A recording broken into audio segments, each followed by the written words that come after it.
ಅಯ್ಯೋ ನನ್ನ ನೋಡಿದ್ರೆ ಹುಡುಗಿಯಾರ ಸೋಲ್ತಾರಣ ನಾ ಎಲ್ಲ ಅವ್ರಿಗೆ. ವೀಕ್ಷಕರೇ, welcome back to another video.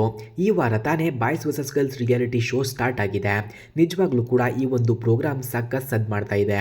ಏನಕ್ಕೆ ಅಂತ ಅಂದರೆ ಮೊದಲನೆಯ ಎಪಿಸೋಡ್ ನೋಡೋಕ್ಕೆ ಜನರು ಸಿಕ್ಕಾಪಟ್ಟೆ ಕಾತುರದಿಂದ ಇದ್ದರು.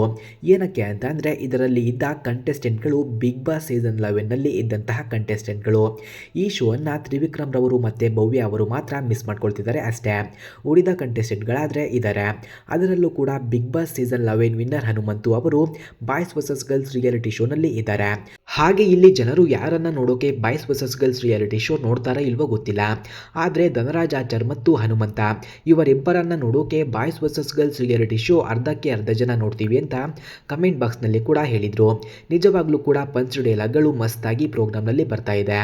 ಆಲ್ಮೋಸ್ಟ್ ಗ್ರ್ಯಾಂಡ್ ಓಪನಿಂಗ್ ಕೂಡ ಪಡ್ಕೊಂಡಿದೆ. ಈ ವಾರದ ಎಪಿಸೋಡ್ನಲ್ಲಿ ಕೂಡ ಸಿಕ್ಕಾಪಟ್ಟೆ ಮೋಜಿರುತ್ತೆ, ಮಸ್ತ್ ಇರುತ್ತೆ. ಇನ್ನು ಇಲ್ಲಿ ಫೈಟಿಂಗ್ ಈ ವಾರದಿಂದ ಸ್ಟಾರ್ಟ್ ಆಗುತ್ತೆ. ಸದ್ಯ ಇಲ್ಲಿ ಹನುಮಂತರವರು ಭರ್ಜರಿಯಾಗಿ ಡ್ಯಾನ್ಸ್ ಕೂಡ ಆಡಿದ್ರು. ಬಿಗ್ ಬಾಸ್ ಮನೆಯಲ್ಲಿ ಇದ್ದಾಗ ಇವರು ಆಲ್ಮೋಸ್ಟ್ ಮಾತಾಡಬೇಕಾದ್ರೆ ಎಲ್ಲಿ ಮಾತಾಡಬೇಕು ಅಲ್ಲಿ ಮಾತ್ರ ಮಾತಾಡ್ತಿದ್ರು. ಕೆಲವೊಬ್ಬರು ಇವರಿಗೆ ಬರೀ ಹಾಡು ಹೇಳ್ಕೊಂಡೆ ಗೆದ್ಬಿಟ್ರಪ್ಪ ಅಂತ ಹೇಳೋರು ಇದ್ದಾರೆ.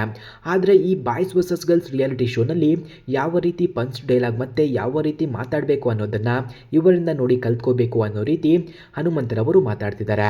ಹಾಗೆ ಯಾವುದೋ ಒಂದು ವಿಚಾರಕ್ಕೆ ಹನುಮಂತರವರು ನನ್ನ ನೋಡಿದರೆ ಹುಡುಗಿಯರೇ ಸೋಲ್ತಾರೆ, ಅವರಿಗೋಸ್ಕರ ನಾನು ಯಾಕೆ ಹಾಡನ್ನು ಹೇಳಿ ಅಂತ ಹನುಮಂತರವರು ಹೇಳಿದ್ದಾರೆ.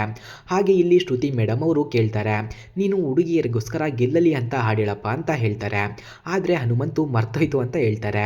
ಇವಾಗ ಬಿಟ್ಟಿರೋ ಪ್ರೋಮೋದಲ್ಲಿ ನನ್ನ ನೋಡಿದರೆ ಹುಡುಗಿಯರೇ ಸೋಲ್ತಾರೆ, ನಾನು ಯಾಕೆ ಅವರಿಗೋಸ್ಕರ ಹಾಡು ಹೇಳಬೇಕು ಅಂತ ಹೇಳಿದರು.